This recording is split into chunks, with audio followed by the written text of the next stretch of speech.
இந்த மாதிரி திருமணமாகாத பெண்களுக்கு விரைவில் திருமணம் நடக்க ஒரு நல்ல எளிய பரிகாரம். பீரியட் நான் சொல்கிறது இது வந்து பார்த்திங்கன்னா 9 வாரம் பண்ண வேண்டிய விஷயம். எப்படி 2 தடவை உங்களுக்கு பீரியட் டைம் வந்துடும். அந்த நேரத்தில் அது இல்லாத அந்த இருக்கும்போது அந்த 4-5 டேஸ் விளக்கு போடுங்க. இந்த மாதிரி 9 வாரம் கரெக்டாக எந்த ரொம்ப சிம்பிள்.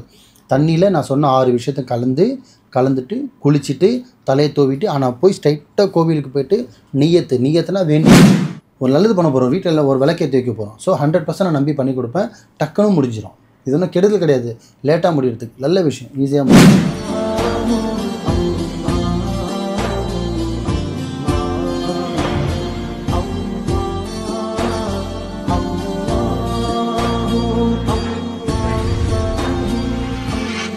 மர்ஜின் மணியர்கள் அனைவருக்கும் அன்பான வணக்கங்கள். புழல் காவாங்கரை எம்எம் டவர்ஸ்ல இருக்கக்கூடிய மாலிக் பாய் அவர்களை தான் சந்திக்க வந்திருக்கோம். வணக்கம் பாய். வணக்கம்மா பாய். தினம் பொதுமக்களுக்கு நிறைய நல்ல தகவல் தொடர்ந்து கொடுத்துட்டு வரீங்க. மக்கள் உங்களுக்கு பெரிய ஃபேன் ஃபாலோவர்ஸே இருக்காங்க அப்படின்னு தான் சொல்லணும். நிறைய நல்ல கமெண்ட்ஸ் வருது. அந்த வகையில் மக்களுக்காக இன்னைக்கான டாபிக் என்ன அப்படின்னு பார்த்தீங்கன்னா, நிறைய பெண்கள் ஃபாலோவர்ஸ் இருக்காங்க உங்களுக்கு. அதில் திருமணமாகாத பெண்கள் அப்படின்னு இன்றைய காலகட்டத்திலையும் இருக்க தான் இருக்காங்க. அவங்க அம்மாக்கள்லாம் ரொம்ப கஷ்டப்பட்டுட்டு தான் இருக்காங்க. என் பொண்ணுக்கு இன்னும் கல்யாணம் ஆகலையே, 30 வயசு ஆயிடுச்சு, 35 வயசு ஆயிடுச்சு அப்படின்னு சொல்லி. இந்த மாதிரி திருமணமாகாத பெண்களுக்கு விரைவில் திருமணம் நடக்க ஒரு நல்ல எளிய பரிகாரமாக சொல்லுங்க பாய். ரொம்ப முக்கியமான விஷயம் தான் ஒன்று கேட்டிருக்கீங்க. நானே சொல்லான்னு இருந்தேன். ஆக்சுவலி என்னென்னு பார்த்தீங்கன்னா, நிறைய பேர் நினச்சிட்டு இருக்காங்க அந்த காலத்தில் ஒரு 30 வருஷத்துக்கு முன்னாடி தான் நிறைய பேர் கல்யாணமாக இருந்தாங்கன்னு சொல்லிட்டு. இன்றைக்கும் பார்த்தீங்கன்னா அதுக்கு அப்படி நிகராகவே இருக்காங்க. 28 வயசு, 30 வயசு, 31 வயசு, 35 வயசு ஆகி கூட கல்யாணம் பெண்கள் நிறைய பேர் இருக்காங்க. சில பேருக்கு பார்த்திங்கன்னா ஜாதக பிரகாரம் பார்த்திங்கன்னா எதனா தோஷங்கள் இருக்கும். 1. 2 எதனா தடைகள் இருக்கும். 3வது கர்மான்ற ஒரு விஷயம் பாதிப்பில் இருக்கும். 3. 4வது அவங்களுக்கு எடுத்து போட்டு சொல்லி கொடுத்து செய்கிறதுக்கு அந்த அளவுக்கு கைட் பண்ணுறதுக்கு ஆளும் இருக்க மாட்டார். ஸோ இந்த மாதிரி விஷயம் நிறைய இருக்குது. சில பேருக்கு பார்த்திங்கன்னா எதனா ஒரு இந்த பொண்ணுக்கு எதனா ஒரு குறைகள் இருக்கலாம். ஜாதகத்தில் குறை இருக்கிற மாதிரி உடம்புல எதனா குறை இருக்கலாம். இல்லை பார்க்க வசதி இல்லாமல் இருக்கலாம். இந்த மாதிரி நிறைய பிரச்சனைகள் இருக்குது. ஒரு பொண்ணை ஒரு வீட்டை விட்டு இன்னொரு வீட்டுக்கு கல்யாணம் பண்ணி கொடுக்கறதுக்கு இவ்வளோ விஷயம் தேவைப்படுது. இதிலெல்லாம் முக்கியமான விஷயம் இல்லை பை, வசதியும் இருக்குது, ஜாதகமும் நல்லாயிருக்கு, நகை நட்டு போகிறதுக்கு வசதியும் இருக்குது, பேரண்ட்ஸும் இருக்காங்க, ஜாதகமும் இருக்குது, எந்த தோஷமும் இல்லை, பார்க்குறதுக்கு பொண்ணு அழகாக மங்களகரமாக லட்சமாக இருக்குது, நல்ல ஒரு தமிழ் பொண்ணு, எல்லாமே இருக்குது, எந்த குறையும் இல்லை. ஆனால் கல்யாணம் ஆகலை. அப்போ என்ன பண்ண முடியும்? இப்போ கர்மா இருந்தால் கர்மா குறைக்கலாம், ஜாதகத்தில் தடை இருந்தால் தடையை நீக்கலாம், பரிகாரம் செய்யலாம். இல்லை உடலில் எதனா பிரச்சனை இருந்தால் அதுக்கு தகுந்த மாதிரி பார்க்கலாம். வசதி இல்லையா, வசதி இல்லாத மாப்பிள்ளையே பார்க்கலாம். எல்லாமே இருக்குது. உனக்கு ஒரு பெண்ணுக்கு எல்லாமே இருக்குது. ஆனால் வர அமைய மாட்டேங்குது. ஃபோனில் வருது, கேன்சல் ஆகிடுது.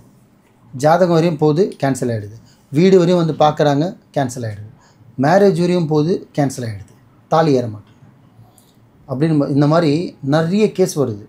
அப்படி வரவங்க என்ன நாடி வரவங்களுக்கு நிறைய பரிகாரம் இருக்குது. அதுக்கு ஈஸியான மெத்தடு டக்குன்னு முடித்து ஒரு 3 மாதம் 90 நாள் 120 நாளுக்குள்ளே பொண்ணுக்கு தாலி ஏறுற மாதிரி 100% இந்த மாதிரி வேலை பண்ண முடியும். இந்துவாக இருந்தாலும் சரி, முஸ்லீமாக இருந்தாலும் கிறிஸ்டி, எந்த ரிலீஜனாக வந்துட்டு போட்டோம், நல்ல மனசோடு போய் என் பொண்ணு கல்யாணம் ஆகல போய் நிற்கிறாங்க போய், இந்த மாதிரி இருக்குது அதோட கல்யாணம் ஆகணுன்னா அதுக்கு என்ன நல்ல விஷயம். ஒரு நல்லது பண்ண போகிறோம். வீட்டில் ஒரு விளக்கேற்றி வைக்க போகிறோம். ஸோ 100% நான் நம்பி பண்ணி கொடுப்பேன். டக்குன்னு முடிஞ்சிடும். இது ஒன்றும் கெடுதல் கிடையாது. லேட்டாக முடிகிறதுக்கு நல்ல விஷயம். ஈஸியாக முடிஞ்சிடும். இல்லை பை, உங்ககிட்ட ஃபீஸு கொடுத்து என்னால் பண்ண முடியல, யார்கிட்டையும் நான் போக முடியல, அந்த அளவுக்கு என்கிட்ட ஃபீஸ் இல்லை பை, ஈஸியான அதுக்கு எதனா மெத்தட் இருக்குன்னா அதுக்கு ஒரே மெத்தட், நீங்கள் தெய்வத்தை தான் நம்பணும். யாரை நம்பணும்? மனுஷனை நம்ப தேவையில்ல, தெய்வத்தை நம்புங்க. தப்பு கிடையாது. ஏன்னா தெய்வம் தான் நம்ம எல்லாமே. அப்படின்னு இருக்கும்போது ஈஸியான மெத்தடில் ஒரு நிறைய பெண்களுக்கு இது தெரியும். ஆன்மீக ரீதியாக இருக்கிறவங்களுக்கு, ஒரு சாமி தெய்வம் சித்தர் வழிபாடு பண்ணுறவங்களுக்கு, கோயில் கொலன்னு போகிறவங்களுக்கு இந்த பரிகாரம் தெரியும். மாடர்னாக இருக்கிறவங்களுக்கு, கொஞ்சம் ஜென்ரேஷனில் இருக்கிறவங்களுக்கு இந்த பரிகாரம் சில பேருக்கு தெரியாது. அது தெரியாதவங்களுக்கு தான் இந்த பரிகாரம். ரொம்ப ஈஸியான மெத்தடு தான். நார்மலாக காலையில் எந்திரிச்சு இப்படி காலையில் எழுந்திரிச்சு நார்மலாக ஷாம்பு போட்டு சீக்கா போட்டு குளிக்கிறதை தவிர்த்து, 2வது ஒன்று பச்சை தண்ணியோ சுடு தண்ணியோ சுத்தமான ஒரு தண்ணி எடுத்து அதில் கொஞ்சம் கல் உப்பு, ஓகேங்களா, 1. 2வது மஞ்சள் தூள் 2. 3வது கொஞ்சம் சந்தனம். 4வது வேப்பிலை. 5வது பன்னீர். 6வது ஜவ்வாது. இந்த 6 விஷயத்தையும் அதில் போட்டு மிக்ஸ் பண்ணிடணும். எல்லாமே கொஞ்சம் கொஞ்சம் இந்த எல்லாத்தையும் இதில் போட்டு கொஞ்சம் ஒரு டப்பா, ஒரு டேக் செட் தண்ணி இருந்தால் போதும். சின்ன டெக்ஸால் இருந்தால் போதும். எல்லாத்தையும் போட்டு கலந்துட்டு அந்த தண்ணியில் நீங்கள் தலை குளிக்கணும். என்ன பண்ணும்? அந்த தண்ணியில் கலந்த தண்ணியில் தலை குளிக்கணும். அப்போ வந்து பார்த்திங்கன்னா நீங்கள் அந்த பீரியட் டைம் இருக்கக்கூடாது. பீரியட் நான் சொல்கிறது இதை வந்து பார்த்திங்கன்னா 9 வாரம் பண்ண வேண்டிய விஷயம். எப்படி 2 தடவை உங்களுக்கு பீரியட் டைம் வந்துடும். அந்த நேரத்தில் அது இல்லாத அந்த இருக்கும்போது அந்த 4-5 டேஸ்க்கு பண்ணக்கூடாது. அது தவிர்த்து இல்லாத மாதிரி நீங்கள் பண்ணிக்கிட்டே வரலாம். கரெக்டாக பார்த்திங்கன்னா இது எல்லாமே போட்டு தண்ணியில் போட்டு தண்ணிக்கு தலைக்கு ஊற்றி தலை குளிச்சிடணும். குளிச்சுட்டு அழகாக தொடச்சிட்டு ஸ்ட்ரைட்டாக எங்கே போகணுன்னா கோவிலுக்கு போகணும். எந்த கோவிலுக்கு போகணும்? அம்மன் கோவிலுக்கு மட்டும்தான் போகணும். நீங்கள் நார்மலாக சாய்பாபாவுக்கு போயிடுது, கிறிஸ்துவராருங்க எங்கே வேணால் போங்க, சாய்பாபாவுக்கு போங்க, ஆஞ்சநேயர் கோவிலுக்கு போங்க, பாபா கோவிலுக்கு போங்க, சித்திரை வழிபாடு அதெல்லாம் வேறு. இந்த பரிகாரத்துக்கு எங்கே போகணுன்னு பார்த்தீங்கன்னா அம்மன் கோவிலுக்கு போகணும். பெண் தெய்வத்துக்கிட்ட தான் நீங்கள் போகணும். அம்மன் கோவிலுக்கு போயிட்டு விளக்கு போடணும். நார்மலாக நீங்கள் உங்கள் ஒரு விளக்கு போடலாம், 2 போடலாம், 3 போடலாம், 4 போடலாம். என்ன கேட்டால் ஒத்தையில் போடோட ரெட்டையில் போடணும். 2 விளக்கு, 4 விளக்கு, 6 விளக்கு, 8 விளக்கு, 10 விளக்கு வசதி போட்டு ரெட்டையாக இருக்கணும். ஏன்னா நம்ம பண்ணுறதே ஜோடி செய்கிறது தானே. அழகாக 2 விளக்கு வாங்கி நல்லெண்ணெய் ஊற்றி, அகல் விளக்கு வாங்கி நல்லெண்ணெய் ஊற்றி திரி ஏற்றி அழகாக உட்காந்து விளக்கு போடணும். இந்த மாதிரி எப்படி பண்ணணும்னா கரெக்டாக 9 வாரம் பண்ணணும். எத்தனை வாரம் பண்ணணும்? 9 வாரம் பண்ணணும். 9 வாரமும் வெள்ளிக்கிழமை தான். வெள்ளிக்கிழமை மட்டும்தான் பண்ணணும்.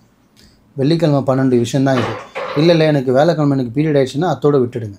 இல்லை வேலைக்கிழமை முடிஞ்சிருச்சு வெள்ளிக்கிழமை பண்ணலாமான்னு கேட்டால் 100% பண்ணலாம். நீங்கள் போகிறது அம்மன் கோயில் தான். எந்த தெய்வம் நம்ம மறுநாள் தானே அப்படின்னா கணக்கு கிடையாது. நின்றுச்சா தலை குளிச்சிட்டிங்களா தண்ணி குளிங்க, குளிச்சுட்டு அம்மன் கோயிலுக்கு போங்க, போயிட்டு விளக்கு போடுங்க. இந்த மாதிரி 9 வாரம் கரெக்டாக எந்த ரொம்ப சிம்பிள். தண்ணியில் நான் சொன்ன 6 விஷயத்தை கலந்துட்டு குளிச்சுட்டு தலையை தூவிட்டு ஆனால் போய் ஸ்ட்ரைட்டாக கோவிலுக்கு போயிட்டு நீயத்துனா வேண்டிக்கணும். 9 வாரம் நான் உங்களோட வாசப்படியில் சன்னிதியில் நான் காலை வைக்கிறேம்மா, எனக்கு நல்ல ஒரு வடத்தை நீ காட்டுமா, நல்ல வரமா குடும்பம்னு மனசில் வேண்டிக்கிட்டு 9 வாரமும் எந்த ஒரு தடங்கள் இல்லாமல் கரெக்டாக பண்ணுங்கள். 100க்கு 100% நீங்கள் இந்த பாலிக் பேட்டை வர வேணாம், எங்கேயுமே போக வேணாம், 100% தேடி வரும். இது முதல் திருமணமாக இருந்தாலும் சரி, 2வது திருமணமாக இருந்தாலும் சரி, நல்ல எண்ணத்தோடு பண்ணிங்கன்னா 100% கூடி வரும். ஆனால் கரெக்டாக நீங்கள் பண்ணணும், தடை இல்லாமல் பண்ணணும். பண்ணிங்கன்னா 9 வாரம் தாண்டறதுக்கு ஏன் போகிறீங்க?